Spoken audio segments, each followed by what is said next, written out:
Hello and welcome everybody. A happy Thursday. And I think this Thursday is one where we're all much happier, aren't we? We've got a line of sight to get back out, to start to see the world. And I know for lots of us, and I'm sure, Sam, you are feeling this, knowing that our children are going to be going back to school is just such a relief for so many of us, not just for what they're going to be able to get out of now being reconnected socially, but also the ability to be able to work again without having to balance geometry or algebra or any of the other things that make me glad that my little girl's 4.5 and hasn't got there yet, because I'm not sure I'd manage it.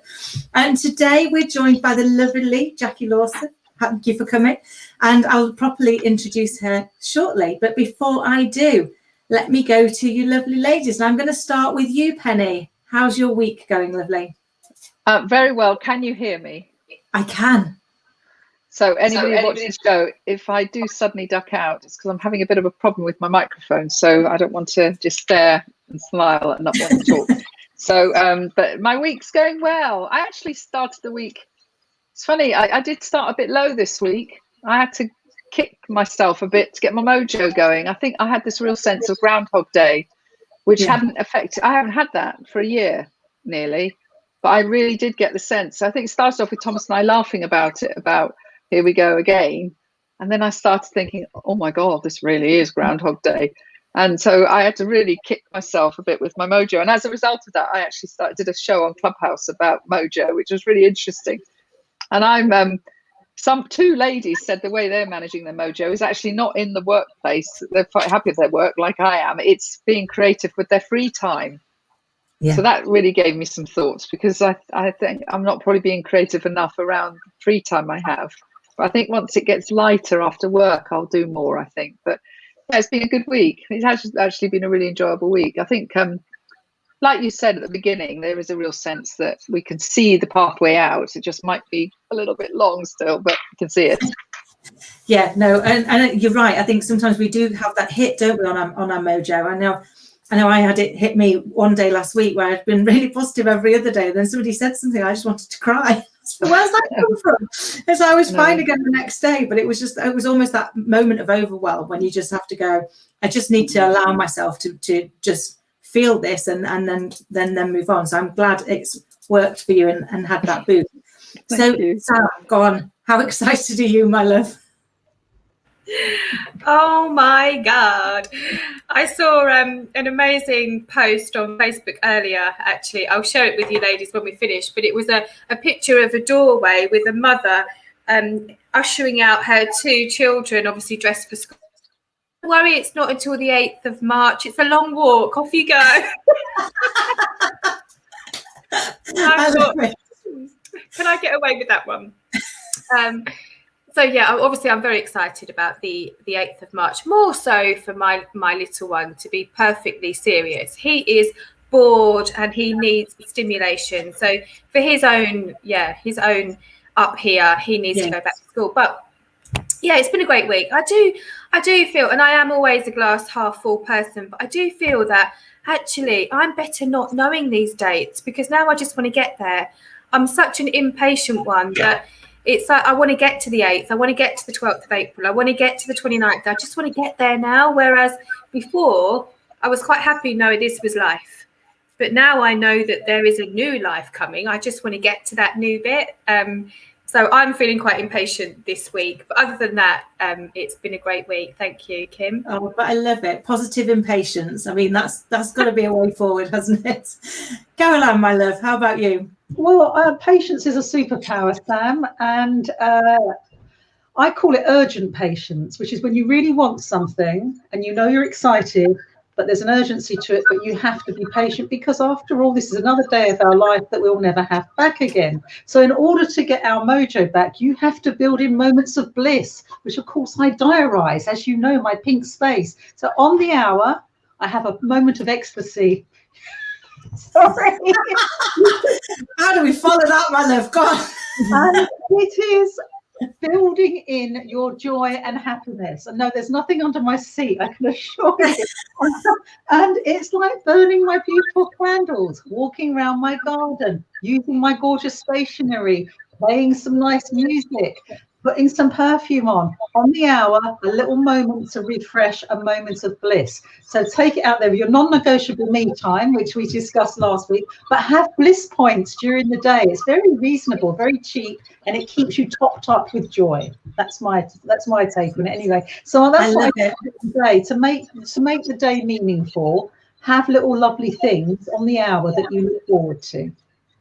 That is really, really great advice. And I definitely am missing those moments of ecstasy in mine. So I'm going to get them in, albeit I do have this as thanks to you. So I've got beautiful aroma that really keeps me grounded, as long as I remember not to keep it on too long and it jokes me out. So we should, creating that really lovely space where you can just feel centered and give yourself that time is really important to all of us. And talking about lovely things, what better way to segue into introducing our amazing guest, the lovely Jacqui Larsson, who is an award-winning independent fine jeweller and board member of the London Diamond Bourse. She was shortlisted as finalist in the Best Businesswomen Awards 2020, the winners of which are announced next month. And we have our fingers crossed for you, Jacqui. I'm sure you will win it.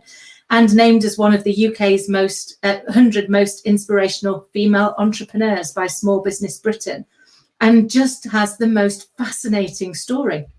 So we've met a while ago and I was just so thrilled to talk to you and learn more about your journey, but I'm not going to spoil it for our viewers because Jacqui, it's over to you. If you could share with us, please, your journey so far. Well, I think in many respects, it's not unlike a lot of other professional women. So I originally trained as a chartered accountant in Australia and worked at various points around the world with that in that role, and found myself in London, got married, had kids, and at that point in time decided to become a full-time mother, and actually found the change incredibly different. I was super busy, but I really missed that intellectual challenge and the sort of social aspects as well of being in a sort of more standard work environment. And just by coincidence, really, became aware that you could become credentialed in gemstones and jewelry. And that was revelatory to me, and was fortunate enough to find a program that was flexible so I could do it around the children. So I would study at nights and on weekends. And it was like an epiphany, just, and I hadn't done it with any vocational intent. I'd done it because I was just genuinely fascinated and actually quite obsessive about gems and jewelry. And I was really good at it. And so quite by accident, just sort of started to find this new path, and was fortunate to get an internship at the Diamond Trading Company, which at that time was the sales and marketing arm of De Beers, and had these incredible experiences there. They were so generous with what they shared with us. So I was sorting rough and polished diamonds, studying the supply chain. We had tutors there from Namibia and Botswana, so we really got a much better understanding of how the diamond supply chain affected people in those communities and a lot of the positive aspects that it had on their lives. And very sort of factual things like how they consider transforming a piece of diamond rough into a polished stone, and the sort of thought processes and decisions they have to make. So very unique experiences and insights, so that when I subsequently sat my exams, I ended up being awarded the prestigious Deeks Diamond Prize. Because I got the highest marks in the world. And to be honest, I've been educated up to my eyeballs, but nothing lit my burners until I was really doing this. And it just very naturally, organically became a business proposition. So people started approaching me saying, you know all this stuff, can you source me this, can you make me that? And so that's how it's, and I think at that point in time, creating bespoke jewelry accessibly was actually a little bit unusual. You didn't have the big jewelry sort of, you know, the fashion houses weren't doing jewelry then in the way they are now. And bespoke jewelry was very much something for people who had exceptionally big budgets. And this was something where most middle-class people could actually pursue something very personal and distinctive. And so that was really how it started, just through a labor of love and pursuing something that I was just genuinely invested in. I love it. And I mean, just the fact that you love what you do is so inspiring, because I think, I mean, we were saying this before we started chatting, wasn't it? Which is, when you love something, you can't help but be enthused, and the people around you become enthused, because that love, that passion just comes out.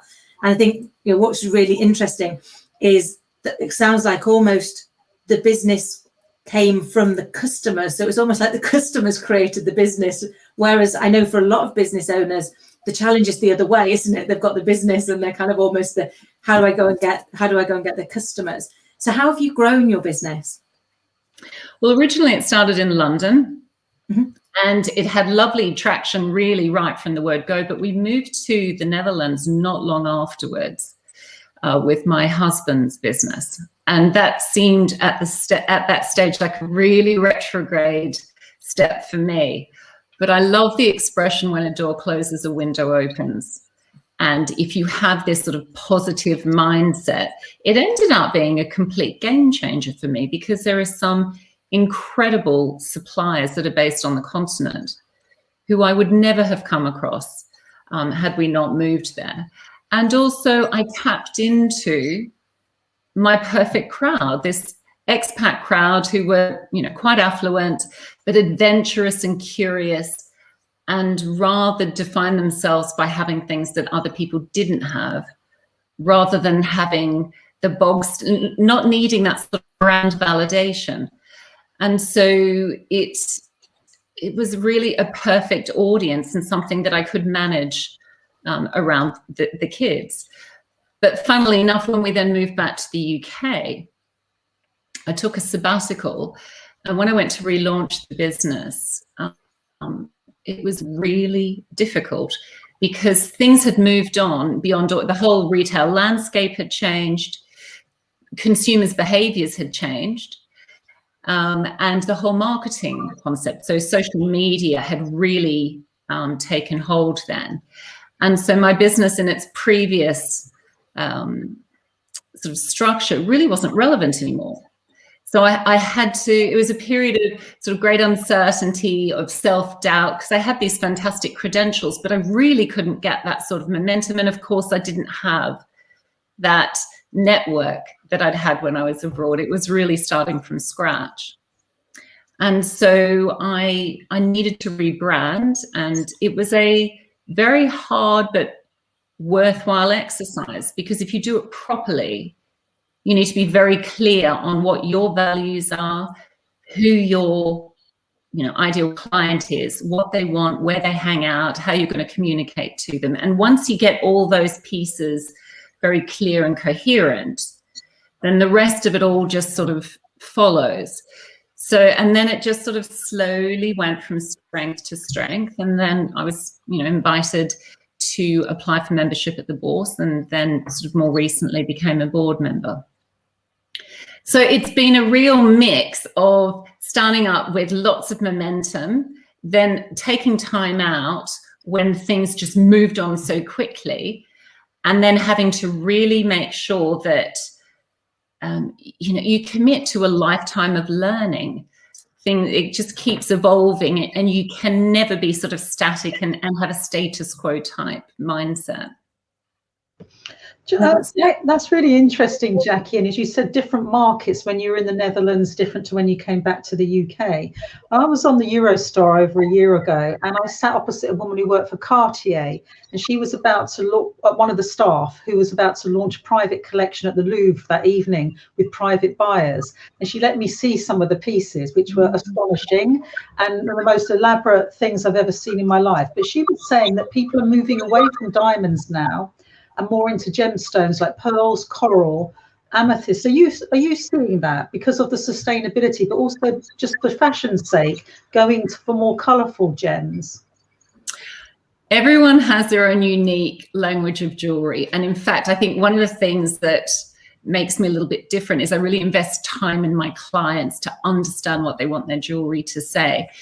But I think you can say quite generally, people are much more relaxed about jewelry nowadays. So rather than it being considered something special that is only brought out for special occasions and kept in the safe and so on, they get pleasure from it. And when we were talking earlier about taking pleasure in the little things, every hour, enjoying things that are around you.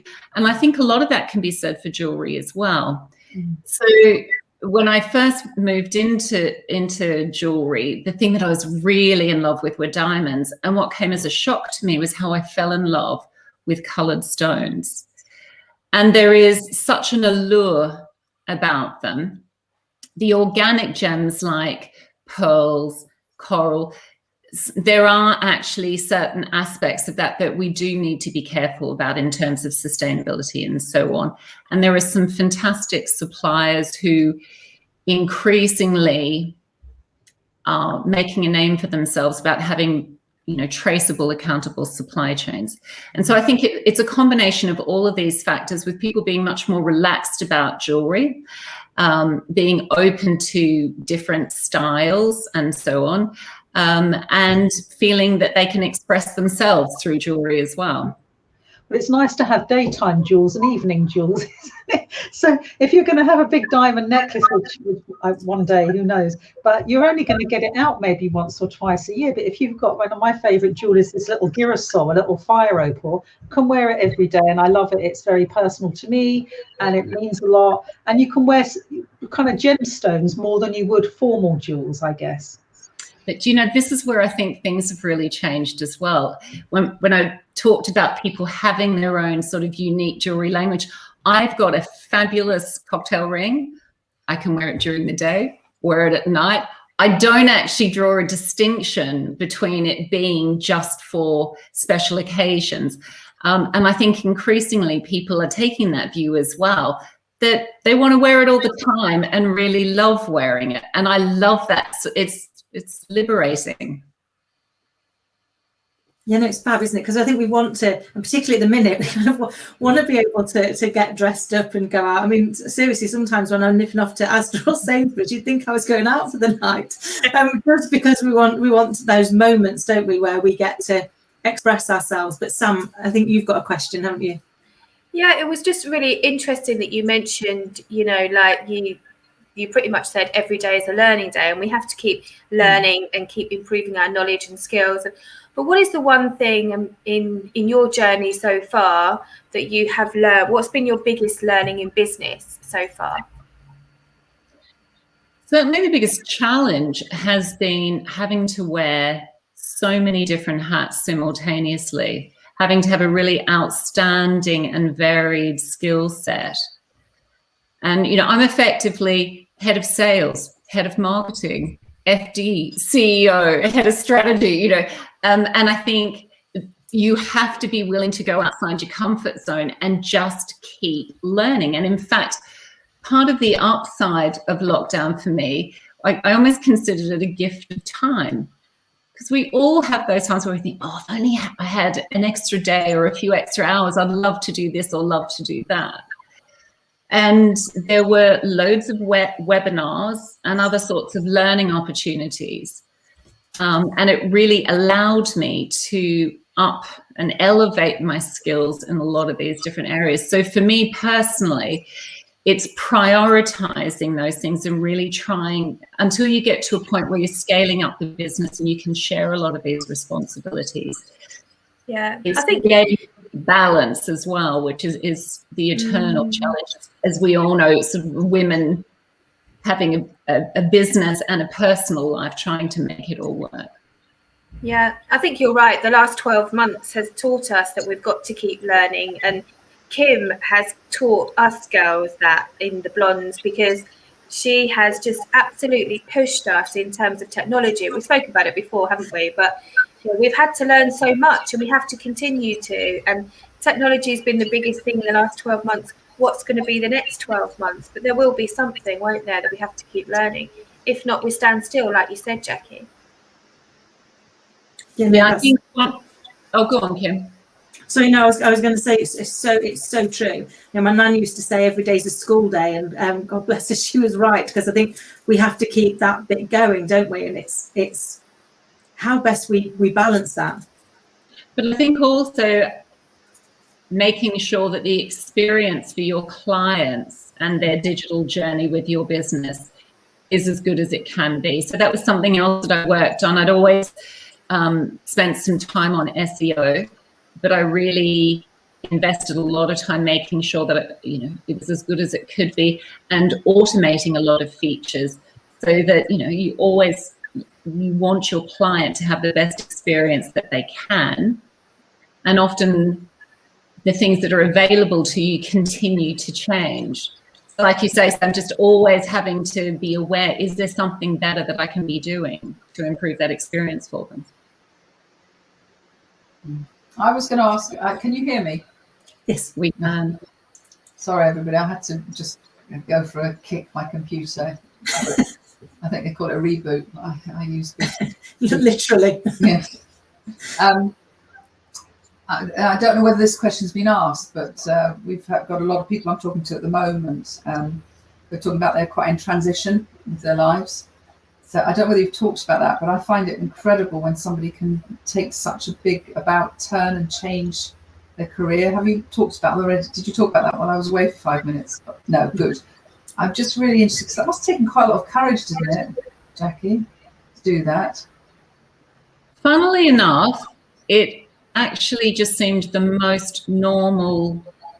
Once I started doing it, as I said, it really was an epiphany. It was like, this is what I should always have been doing. And it's not just with me, it's with most people I speak to. I find that throughout your life, all the experiences that you have all cumulatively give you this really unique skill set. Nothing is wasted. So a lot of the skills that I had in professional services as a chartered accountant, things like client management, project management, all those sorts of, and obviously the accounting skills as well, really helped me with what I'm doing at present. And you can learn as much by how somebody does something badly as well as what they do well, so that I'm really not going to do that if I can at all avoid it. And so for me, actually, the biggest challenge was that the diamond industry is very secretive and very opaque. And I come out of left field with this. I'm not the sort of standard participant in the industry. And in some respects, that was a blessing, and in others a curse, because they will have all this knowledge that I've had to work very, very hard to acquire. But the upside was I never do things just for the sake of doing it, because it's always been done that way. So it was really coming to it with a fresh set of eyes. And that means that you can dispense with a lot of unnecessary periphery. So it wasn't actually a terrifying thing. It was actually quite exciting, because it meant that I was moving into something that I was genuinely invested and fascinated by. Mm-hmm. And the journey, how long from when you decided, right, I'm going to do it, to when you were actually able to say, I've got a commercial business? How long was that journey? Well, I started studying part-time and then finished in a much more intense way. So that took about 3 to 4 years. And so I'm not a goldsmith. My expertise are the stones. And so if I'm going to do something, I really like to do it well. And so there's also that element of researching. Anybody that forms part of my supply chain is excellent. So it doesn't matter whether they're an engraver, a setter, a goldsmith, packaging, anything. And that takes time. And so it was probably about 4 years from the time that I first started studying until I really did that first commission. And of course, when I think where I was then and where I am now, there's a huge learning curve since then as well. Yeah, phenomenal. It's really inspiring, because I did a bit of an about turn in my business life, but it wasn't that huge 3 years ago. And so I just admire you so much for following that. I think it's almost like that positive surrender of something that's not working for you, and saying, I'm going to I'm just going to go because we only have one life. But I know, Caroline, you have people coming to you all the time trying to see how they can improve their life. It just is so brave and so beautiful, really, when somebody does it. It's such a great role model for, in terms of you being on podcasts and shows and things, such a great role model for people at the moment who think, I've got to return to normal, but actually I've discovered I don't really like what I was doing, but there's no other choice for me. And I think it's wonderful what you've done to indicate to people that you can absolutely change your life. Amazing. I'm so much happier as well. That expression, when you love what you do, you never work a day in your life. I mean, my earning capacity is nothing like what it would have been had I continued down a safer route. But it's so much more rewarding. And I think also in a sense, you create a legacy. Every piece of jewelry that I create has my sponsor's mark on it. So there's a little piece of you that you leave with people. And I think jewelry is inextricably linked to those personal significant events in our life. And so there's something ultimately joyful when you collaborate with somebody in producing this. It's really quite special. Yeah, beautiful. Such an amazing vision board over my. Sorry, Kim. I have a vision board over my desk here, and I have to tell you, Jacqui, it is covered in jewels, tiaras, rings, and all sorts of gorgeous wealth and imagery, and topazes, rubies, amber, coral, all over my vision board. Because I'm so excited. You're my kind of lady, Caroline. I love the sound of that. I'm coming. And I actually tell my clients, absolutely true, to buy a tiara, okay? And 2 of my ladies have bought tiaras, and I say, wear your tiara, because it's probably the most useless bit of kit you can ever have. You don't need a tiara, but I tell you what, when you put one on, hey girl, you've got your crown on, you've got your sassy on. So when I say to them, put your tiara on today, and they say it works, and you can get them on Amazon, and they're under £20 or 15 or 50 or 100. So wear your tiara, because it's jewellery. It makes you feel fantastic. And do you know that it's an International Tiara Day? I'll tell you about it. I'm there. When is it? No, you've got. I think it's June, July time. I need to double check, but I've got it on my social calendar because I will definitely be posting about it. There's something about putting your crown on. It just makes you feel fantastic. And I too wear cocktail jewelry during the day. So I just love it. Wear it. Adore it. You work hard for it. Go and see Jacqui, everyone. Go and get something made. Absolutely. You have my permission. I love the whole putting your tiara on. Caroline, you'll be pleased to know Scarlett is absolutely in your camp. She constantly is trying to have me in a tiara, and I embarrassingly was still wearing it the other day when I got on a Zoom call, but remembered just in time, so managed to pull that back. Jacqui, we could literally chat to you all day. I've just realised that we're almost running out of time, so I'm going to have to ask everybody really quick, and could you give me your top tip? So Jacqui, starting with you before I go on to the rest, what's your one top tip for people today?